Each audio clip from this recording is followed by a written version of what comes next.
welcome. Another series, another episode in the Cunning Chats, and I have historically always done legends of the scene, people that were part of the foundation of what built the sort of rave, hardcore, jungle, drum and bass scene. And I'm going to start introducing some different people into this.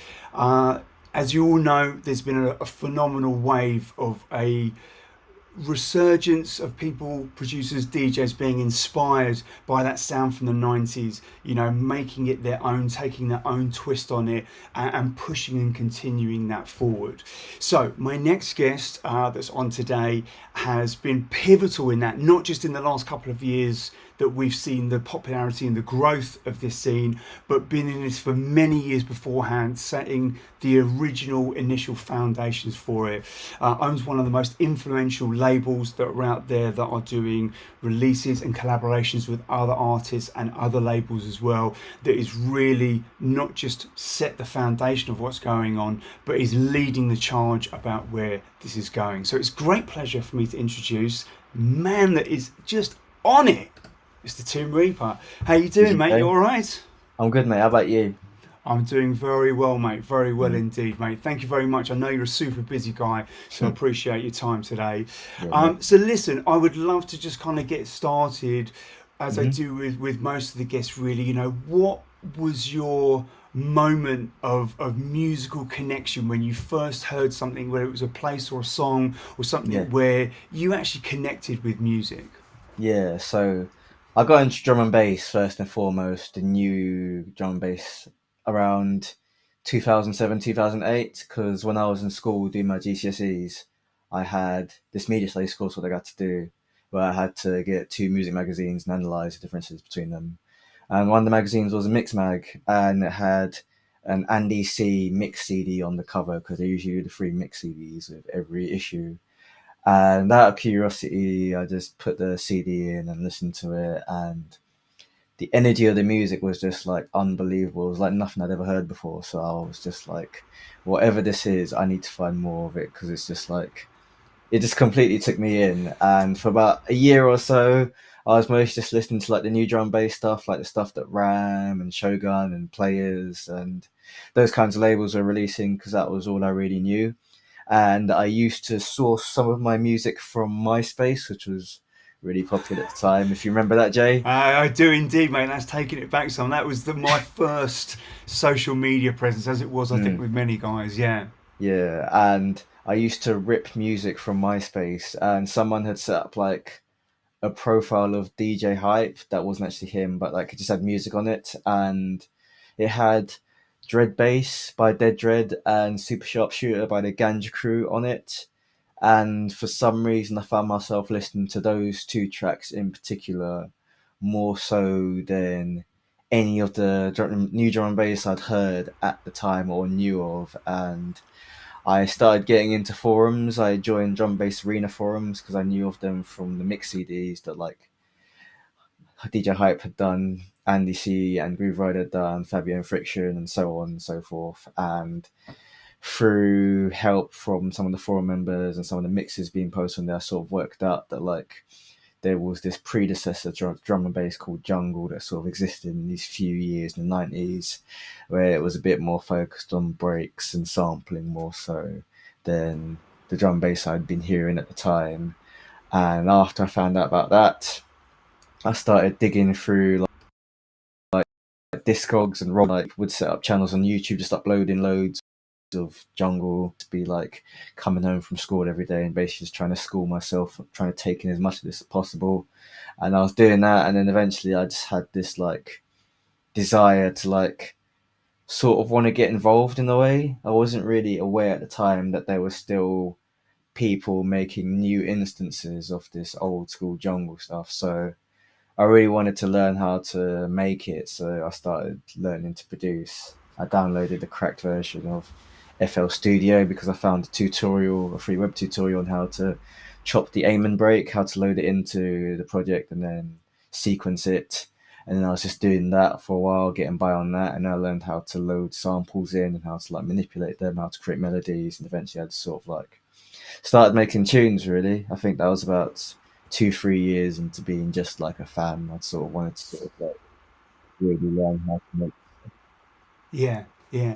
So that's interesting. So before you to kind of discover drum and bass, what kind of things were you listening to?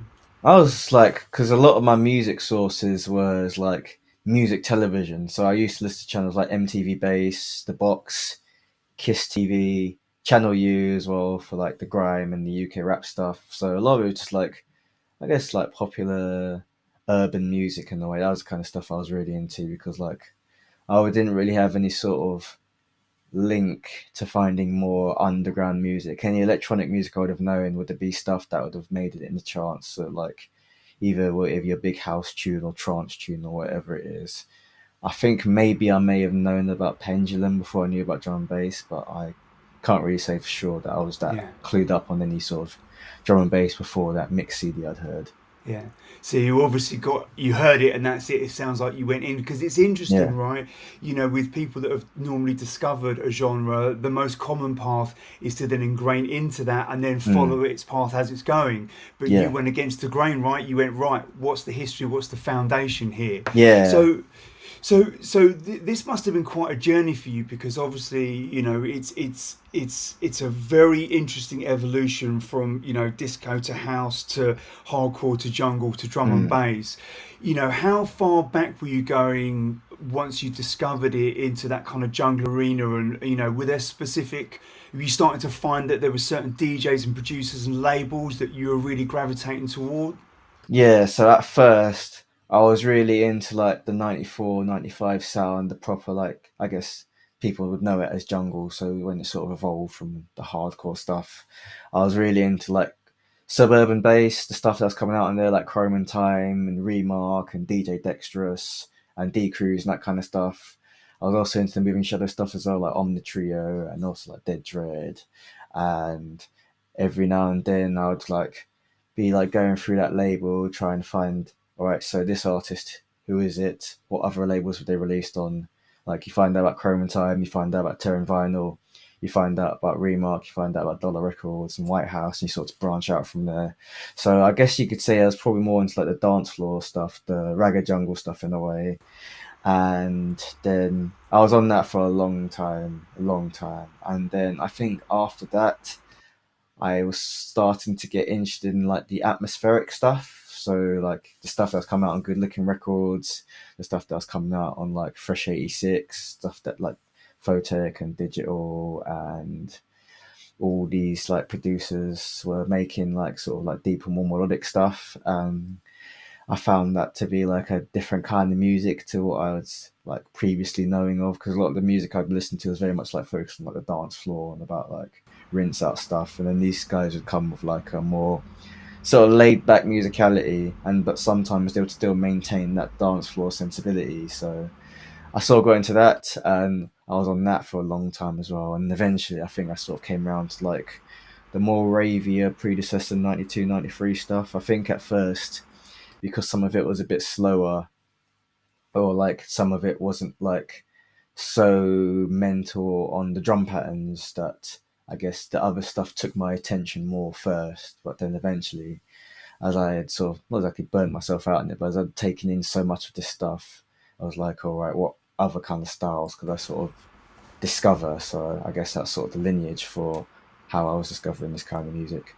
Yeah. It's you know I'm you know I was one of the very fortunate few that was able to kind of live through that No, that's nice. and we listen to Pirates and going to the clubs and you know Mm, I didn't buy a lot of records because you know I was just kind of really a kid and wasn't earning that much money mm. uh, but the discovery of that, you know, I'm still discovering music from that era now. You know, it's Yeah. amazing how much stuff was so ingrained on so many different layers of it. Mm. So I wanted to ask you, you know, as you're kind of discovering this music, are you starting to buy records from that era at that point? How are you kind of building your collection? Yeah, so I remember when I was in uni, I saw on Drum Bass Arena forum someone was posting up like a job lot of records. I think it was like 25 records for like 150 quid or something like that. And just spur of the moment, I literally just like bought it. I didn't have any decks or any sort of means to play them, but I was like wanting to start DJing, so I sort of wanted to build up a music collection. And I found that at start I wasn't having much luck with vinyl because I didn't really have much money to get the setup. I was moving around a lot because I was in uni. So like first year I was in halls, and then I moved out second year, and I moved out third year, and I sort of like I didn't really want to have too much possessions to sort of have to carry around with me, and also yeah the expense like vinyl. Even I mean even like talking maybe like 2013, 2014, like jungle vinyl's expensive now, but back in the day, I mean back in that time it was still pretty pricey for me anyway. The idea of paying like 20, 25 pounds for a record with two songs, and it sort of felt like I don't think I could justify that. But I somehow managed to discover there were a lot of CD compilations and albums that also came out at the same time in the 90s. And I could buy the CD for like, I don't know, £6, and I could rip it, and I'd probably get like 15 or 20 digital files rather than two songs. And I had the equipment to rip it because there's just a CD slot on my computer. And I was able to get a tractor controller because they were cheaper than getting decks. It was easier to carry around, and it sort of. I started off with digital really because it sort of was more practical for me, and it also allowed me to sort of play the music I was making and the music some of my friends were making that was sending it to me, because like there wasn't that much new jungle coming out on vinyl at the time. A lot of stuff was sort of just like sitting there for no one to really take any interest in. So yeah, I sort of started off with digital, and then it wasn't actually until about maybe 2 or 3 years ago that I really started buying vinyl properly, because I just always had this idea of vinyl being quite cumbersome, quite expensive, and never really feeling like I'd be comfortable enough to be able to afford or maintain or even just to own all the music I wanted to own on vinyl and have a proper setup and stuff like that. It's a real investment, like Mm, financially and space wise. It's funny as you were yeah. saying that story about moving and not wanting to have those possessions. Mm. I spent 93 in New Zealand and came back in 94 and had Oh like wow. a tiny collection like that big. So Yeah. 93 is still a big year for me to dig into because I Mm. missed out being involved in it directly. All right. But I moved every year because I was just renting a room in a house over here, there, and wherever. Oh And obviously, wow. each time I moved, my collection started getting bigger and bigger. And funny enough, as my collection got bigger, the list Hmm. of friends wanting to help me move got smaller and Oh yeah, of smaller. course, of course. So, That's how it so goes.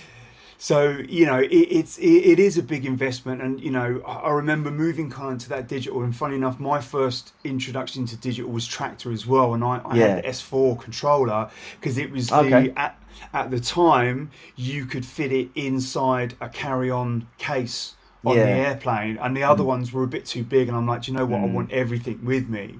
Yeah. And the digital, allowed me to really broaden a lot of the music that I was playing Yeah, definitely. and getting as well at the time. People were starting to release less on vinyl. Mm. So with the DJing side of things, like how did you? When was this, and how did you kind of learn, to DJ? So probably I'd say this was about 2013, 2014 where I started learning to DJ. I mean, like previously before that, I would have had maybe like a try here and there with like virtual DJ software stuff like that, just to like not even really know how to beat match, but just to sort of understand the basics of like EQing and like how to bring a tune in, how to take a tune out, how to cue in the tune. But like since a lot of that stuff is sort of very much heavily revolving around sync, I didn't have any idea how to beat match. So when I got this track controller, it was just basically like hours and hours of practice every day just to be able to sort of listen to two tunes and hear that one is slowing down, so speed it up, that one is speeding up, so slow it down, be able to sort of get the right mix of like nudging the tune along on the jog wheel, and then knowing to also adjust the pitch on the sliders as well. And it took a long while to actually get properly comfortable with DJing, especially because like I was pretty much self-taught. I didn't really have mates that I lived locally with me that lived locally with me that were also into this music and also into DJing. So like I was sort of basically just like left to my own devices, sort of like work out how to build these skills. But eventually, it also helped because I was starting to get some sort of profile as a producer. So people would ask me to do like guest mixes for their platforms or for their radio shows. And for a while, actually, I was sequencing the mixes entirely in FL Studio because I didn't feel confident enough to mix it on Tractor. But then eventually, I started getting to a point where I could actually do the mix.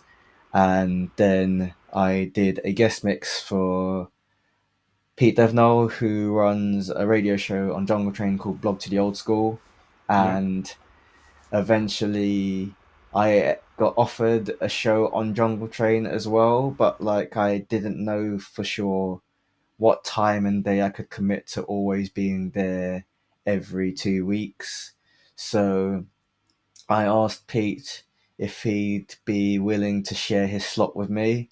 We do Sunday 10 p.m. till 12 midnight, and what we started off doing was I would do the whole 2 hours 1 week, and because it's every 2 weeks, he would do the next show 2 weeks from then. So basically, you'd only have to commit to like once a month, really. And I think that was really good for helping me to sort of like build up my skills, to sort of give me like sort of an outlet for showcasing sometimes my music or other people's music, and also just to sort of like keep my skills fresh and build up like more and more knowledge of jungle. So even just like to apply it in a way, because it's like it's all well and good to know loads of tunes, but you just sort of like just keep that to yourself. It's not as effective, I think, as like being able to DJ it and showcase the music. Mm. Who was inspiring you as a DJ? Who were you looking at and going, yeah, they like they're on it? I would say, well, a lot of the tapes I was listening, well, when I started listening to like mixes as well, because firstly I was just like discovering music through just YouTube channels and whatever I could find online, and I started listening to mixes and some of the old rave tapes. So I'd be like a big fan of Booking Mixes, Randall, Dr. S. Gachet, Mickey Finn, Hype, and in terms of like newer DJs that were still doing stuff, I would say probably Equinox. I used to tune into his Scientific X radio show on Jungle Train. Mantra and Double O from Rupture, they also had a show on Jungle Train that I tuned into. Code from Subtle Audio, he still does his show on Jungle Train. A lot of it's basically focused around Jungle Train. Also, Chris in Perspective, he used to do a show on Jungle Train on Mondays. I used to tune in for that. So a lot of my new like sources of like DJing was sort of revolving around other people on the station at the time, I'd say. Mm. So let's focus a little bit more on the production side. Obviously, Mm-hmm. that is a huge part of who you are and what you do now. Yeah, You talked about FL Studio being that first introduction and kind of getting into chopping up Amons. yeah, Talk us about kind of building up to that point where you got your first release done yeah, and out there. yeah. So I used to just have my SoundCloud page. I would just like whatever tune I'd make, I'll just bang it up on there. And it was also around the time when AOL Instant Messenger was like the main way to communicate with other people in music. If you remember that, you Yeah, remember yeah, AOL yeah. Instant Messenger? Yeah, I mean Andy C was like we would chat. I'm sure his AOL was like getting like 150 tunes a day on that one, but that Yeah, was definitely the way to get music around for sure. yeah. So I used to chat to people on AIM, and I would send out tunes to people. And back in the day, I was maybe not sure if it was like youthful arrogance or just like lack of fear of judgment, but I would send my music to absolutely anyone, like Jump Up, Neuro, Liquid, whatever your style of music was. I'd probably be sending you Jungle just in case you happen to like it. And I sent some tunes of mine to DJ Trace. At the time, he was very heavily into like his more techie roller drum and bass kind of style, but since I knew him from the Jungle days, I don't know, I guess took a chance and sent him some tunes. And 6 months later, he got back to me like, "I actually really like these tunes, mate. Are they still available to put out?" And I was like, well, actually, I put them on SoundCloud already. Sorry about that, mate." But he's like, "Well, if you want, I've got the samples for Final Chapter, which is a tune he released on DJ Recordings." And he asked if I'd be up for doing a remix of it, and I was like really excited for it. So I did a remix for him. He liked it, and then he released it on his label Decipher on the flip side of a remix that Ed Rush and Optical did of Sonar that never came out. So it was quite a fairly high profile release. And when he put it out, people seemed to really like it. And I think that sort of set me up to sort of just continue on with that. I had a few more releases of him on when he set up his 117 label, when he did his Eamon Wolf compilation on Cypher, and eventually I guess I just kept working on tunes, sending out tunes to people. Sometimes people would show interest and wanted to play out with them, sometimes they'd want to release them, and also just working with other producers on collaborations and remixes sort of just helped sort of like just grow in a way. Are these tunes around the sort of 174 drum and bass tempo, or were you doing stuff around the sort of 160 mark then? It was a bit of both really, because like I liked fast stuff, but I also found sometimes that the tunes I was working at the time, they would sometimes just sound a bit better when they were slowed down a bit. So I would usually try and work around 160, 165, but sometimes I would just go as fast as I wanted to, really. And what, so, obviously right now, predominantly the stuff you're making is around that 160. So, Yeah. at what point did you kind of make that decision and think, right, you know what, this is the kind of tempo threshold that I'm comfortable at and that I want to work at? I think it was when I was doing these sets, I would be mixing them with old jungle tunes. A lot of them are like around the 155, 160. Some do go a lot faster than that, but the majority of them is sort of around that tempo. And even though with digital you can pitch stuff up as fast or as slow as you like, I guess after a certain percentage range, it sort of gets a bit outside of a certain percentage range, sort of sounds a bit strange. So I sort of thought like for practicality wise to actually play these tunes alongside the 90s stuff, it would sort of make sense if the tunes weren't like ridiculously quick. And what with the production style, so Hmm. it sounds like you kind of started off kind of teaching yourself, finding whatever resources you can. Yeah. Did you start working with anyone, or how did you see your kind of production levels? Because I look at, when I get music from you, Hmm.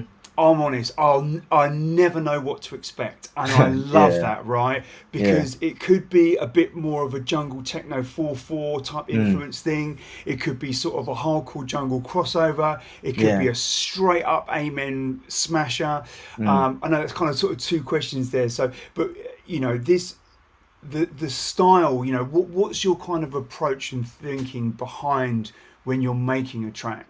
So usually when I start making a tune, it's usually when I've heard a good sample somewhere, or like I'm just playing around with synths and I find like a good patch or something like that, and it's sort of like I feel like in a way, like a friend of mine told me, just like how he does it, sort of similar to mine, is like you just go with the sounds in a way. So sort of like you just start making the tune, and I think the context around that tune in terms of what style you go to sort of just like makes its own decision in a way. So I find that usually sort of leads to style. But also I think sometimes it can also be down to like if I felt like the style of music that I like, I haven't made an example of it in a while, I'll sort of feel like an urge to sort of get back on that tip. So like if I haven't made like a calm atmospheric sort of like good looking record style tune in a while, I'll sort of have that like want to sort of get on that tip. Or like if I've made like a hardcore jungle techno stomper for a while, I'll sort of be like, I haven't done that in a while. Let me give it a crack. Let me have a crack at it and sort of see where it goes. So sort of like, for my own interest, I guess, in the way to sort of keep me like excited, I sort of like try and switch up the styles whenever I can, really. Yeah. One of the things that I think you and a lot of producers are really good at, we've Hmm. seen before that, there's a lot of admiration and nostalgia and love for that 90s era and that music and what it did. Hmm. And there's been some areas where people have tried to reignite that, right? And they've not done it necessarily the right way, because what they've tried to do is just kind of copy what that era has done. Yeah. But what you and the label clearly do, and what I think is hugely important, is that rather than kind of replicating it, it's actually about being inspired by it, Yeah. adding your own flavor to it and then Mm. pushing it forward. Because the 90s are the 90s, right? Yeah. But now is now. And I often say this, I look at that era moving at such breakneck speed, Mm, with all those different individual styles from sort of 91, 92 up to sort of 94, 95, 96. mm. They all, some of these styles had such short shelf lives. You Yeah, look at that definitely. kind of sort of Tango Ratty, Fallout Dark Side kind of Mm, vibe. Really that was probably only what, not even a year that stuff was yeah. being released before it evolved and moved on. Mm, So, kudos to you. And I think I feel that you've kind of led the charge in this, in that, there's something very familiar mm. about what you produce and you release, but there's also something very fresh and forward thinking about it at the same time. And I think that's a really important balance, right, in regard to this scene and how it evolves and moves forward. Yeah, absolutely. Because I find with my approach, it's like there is a somewhat, not exactly formula, but maybe I guess you could say like a template of like uh how you could probably make a jungle tune, and then it's on you to basically inject whatever sounds you want to do into that. So like I try to not sample stuff that's exactly been like hammered in previous jungle tunes. 'Cause I sort of feel like nowadays we can sample anything we want, so it's not really that necessary to sort of sample jungle to make more jungle. Or if you do that, try and do as much as you can, sort of twist it up, make it not as recognizable or as bait as it might seem when it's just like a loop from a jungle tune and you make a jungle tune around that. And I also find that since there's so much music that wasn't used in jungle tunes and at the time, and there's been so much music made since then in other styles of music that you could bring into a jungle context. I feel like it's necessary to sort of like add more stuff to what I'd call like the gene pool of sounds in this genre, because I do like the way that people were making jungle in the 90s, just that now I have more possibilities for, I guess, what you can sample, because you're not so limited in scope in a way. Well, I think you're one of very few artists that do have such a broad range, and Yeah. and maintain it and do that really well. Mm. There's a lot of, I'm looking at the kind of scene in general, and looking at something like Parallax, for example. Yeah. Valley's label is very focused on that kind of hardcore jungle kind of crossover. You look Yeah. at Deep Jungle, which is very focused on that 94 and 95 sound. Mm. And you look at something like, Radio Rave Records, which is focused on the Yeah. more hardcore side of it.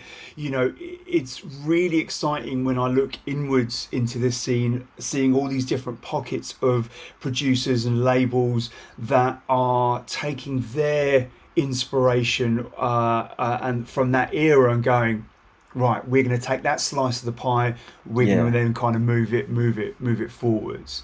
Mm. um, so look, I want to talk about the label Future Hmm. Retro London. Yeah. It's such an important part of this scene, right? Mm. It is produced and provided some phenomenal music. No, thank I you. love the fact that you use it as a platform for yourself, but actually, from an outsider person looking in, you use this more as a platform for collaboration. The Yeah. meeting of the Mind series, I think, is amazing. It's a really important unifying part of this scene, right? Mm. Collaboration is key. Definitely. Scenes don't move forward. There are individual silos around, but actually will move further and better together, right? Mm. Talk Before we get into the meeting of the minds. Let's talk about the label. Tell me about Yeah. kind of how it came about and how it got started. Yeah. So Future Retro London, basically. So first it actually started as like an event space. So one day I was playing this event in London. It was a free event and the lineup was really good. But like when I got there, there's probably like maybe like 30 people there or something like that at most. And I was playing last. And by the time I started playing, I think there was like 5 people left. By the time I finished playing, I think there was like 2 people left or something like that. And when I got home the next day, I was like a bit disheartened about like things and the way they are, and I was having like a daydream where it was me in the future like 10, 15 years from now, and I'm being interviewed by like a journalist who's like asking me questions about like how I was involved in the new jungle scene at the time and who all these people were and like or how it felt to be part of it and stuff like that. And the journalist asked me a question like, so then at X point, this scene sort of fizzled out and sort of just ended up becoming nothing. And what would you say your reasons were for that? Or what do you think were the reasons for that scene fizzling out? And I gave a few reasons in the interview, but one that stuck with me was I said that for the new jungle scene, there wasn't really like a place where if you were outside of the scene, you could say this is the place where it's all happening, where everything is, where everyone is. Like Rupture was like they would have the new jungle alongside the new drum bass, alongside the old school. So like you would have maybe like me and Ward maybe doing the set there in the old school room, or you might have like a lineup they do. Maybe they have like Sully playing at one time and then Coca playing another time.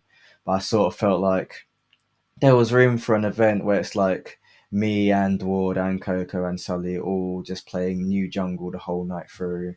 And I saw in the dream, I was like, if I had a time machine, I would travel back in time and I would start an event based around the new jungle scene. And it may not have saved the scene, but it would have at least given it more lifespan or given it a better chance at like actually building something for itself. So I came out of that dream and I was like, I think I actually have to make this happen, you know. And the funny thing is, I never want to be a promoter. I never wanted to be a promoter. I always felt like promoting is probably the worst job in music because like there's so much risk for not that much reward. There's so many things that can go wrong that are completely out of control. There's like so much stress on you. There's so many people that are onto you, like the club owners, the punters, the artists, the MCs. There's so many. It's like spinning plates, like non-stop. And then what you get out of that seems to be, for me anyway, I didn't think it was worth the hassle. But like I came out of that dream like I just need to put this idea into action. And I was asking around the people just to make sure that I wasn't like completely insane or like I wasn't stepping on anyone's toes with this idea. And everyone seemed to think it was an idea worth going for. And it was actually Equinox who gave me the name of the event, Future Retro. So I have to thank him for that. And I, at the time I was living in South London, well, I still live in South London, but at the time I was living in Rotherhithe. And selfishly, I wanted to do the night in South London as well, just I guess for ease of like getting to the venue, or if I needed to come back home and fix something and go back to the venue, it'd be easier for me if I was in South London.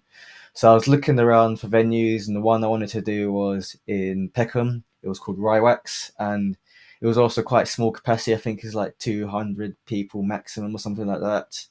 So I thought it'd be like an easy way to sort of like test the waters on this idea. So I got in touch with them and they basically ignored me for months. And when they finally did get back to me, they were like, "We're completely booked up for weekends until like the summer." And this was around the start of 2020 or 2021, I think, that I started actually planning the event. So I was like, "Oh, I really want to make this happen now." And at the time, there was like this newish venue that had opened down the road actually called Peckham Audio, and Club Glow were doing their nights there, so I went down to one just to see what it was like, and I was sold on it. So I sort of met the club manager. His name is Tom, and we basically started chatting on email about making this event happen, and I got the date for it. I'm like, all right, cool. Now I just need to think of a lineup. So the original lineup was me, Dward, Coco, Bryce, Tully, and Dead Man's Chest, and I asked around with them see if they'd be up for playing this night and they're playing this day, and everyone was happy and all up for it. I designed the art for myself. I designed the flyer. I designed the logo, and then I put it up there online, and the ticket seemed to do all right actually. So I was like, all right, cool. It's looking like it's going to go well. And then the pandemic happened, and I was like, all right, cool. I think I'd done that. At the time, it was just starting the pandemic, and I had no idea how long it was going to go on for. So I was like, all right, let's move this to, I don't know, June or July 2020, just to sort of, or 2021, I think, just to sort of give it time for it to pass and it'll happen. And then it didn't pass until like the year after, where I finally did the first event. But during that time where I put the event idea on hiatus, I had this idea for like a release themed around collaborations, because even before that I'd worked with a lot of producers just because I like collaborating with people and like the shared synergy that you can have like when two people come together and sort of like just pitch ideas back and forth, and like the meeting of styles in a way. And I had this idea for a collaboration series, and I was trying to think of like what labels I work with currently that would facilitate this idea. They give me complete creative control over who's on it, who I collaborate with, that is, and what the tunes are, and how the artwork is, and all this kind of business. And I couldn't really think of any labels at the time that would probably facilitate this idea. So I sort of felt like Future Retro, I'd sort of built up a bit of an audience promoting the first night. So I was going to try. I had an idea for a label, but I didn't really want to start the label until long after the event was established. But then I was just like, I'll just do the label in the meantime, keep the brand sort of afloat in a way.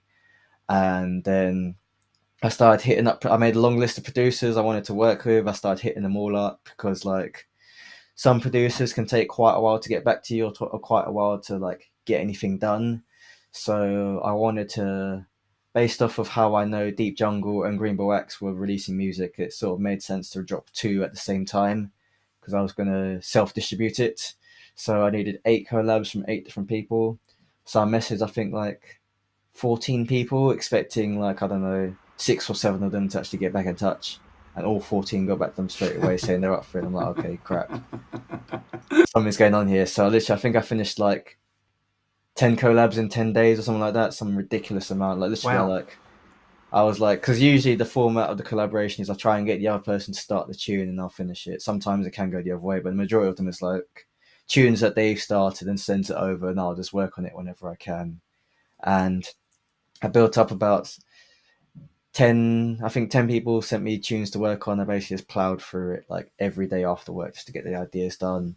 And then I knew how manufacturing worked with vinyl because I've been sort of like loosely involved with Greenbow X, and I'd sort of picked up some tips from like knowing Equinox and Harmony and Simon, who used to run similar story projects. I sort of like would chat to them about stuff and sort of like get help from them, and sort of like just see how they run things, and sort of like have this idea of like, all right, so you speak to this person, vinyl broker, who will put you in touch with pressing plant and sort of like handle the mastering, get the lacquers done, get the test presses back, approve them, and then just wait for the final copies to come back and stuff like that. So I was pretty comfortable with like the releasing process. And Meeting the Minds Volume 1 or 2, I think that one came out. Actually, when did that come out? 2020.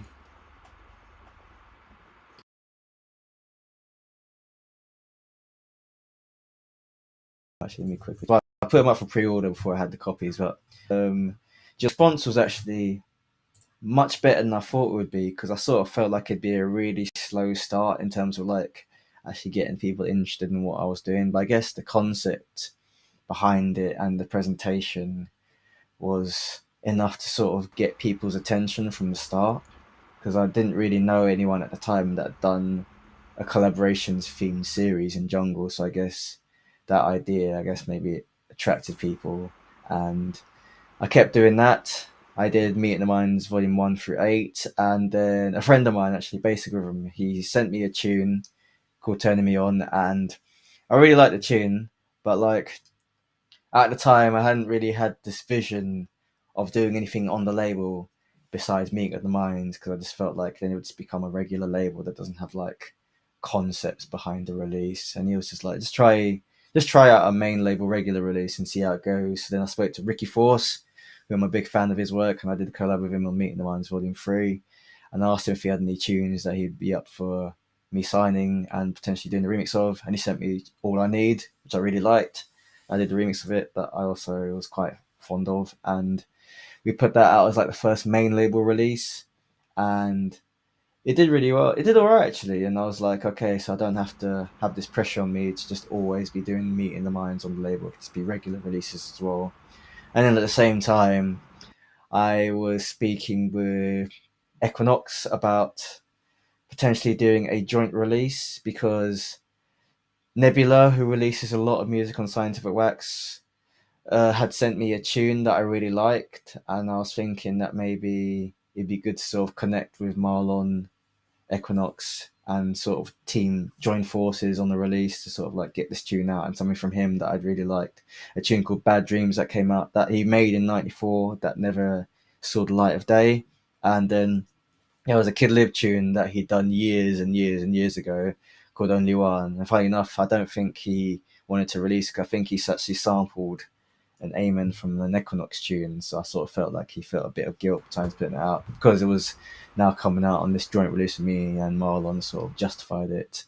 And then I had a tune on that as well, Drum Studies, and that dropped. And then after that, I was just like, all right, cool, so I can just play around with whatever I want to release on the label, and then I just sort of like, and also with the main label releases, it's a lot quicker and easier to put them together because it sort of allows you to not have to directly work with someone to make a tune for the release. If they've already done a tune, they can just sign it and then just theme a release around that. So it's allowed me to pick up the pace a bit on the label and sort of just to also have a bit of a breather from just collaborations.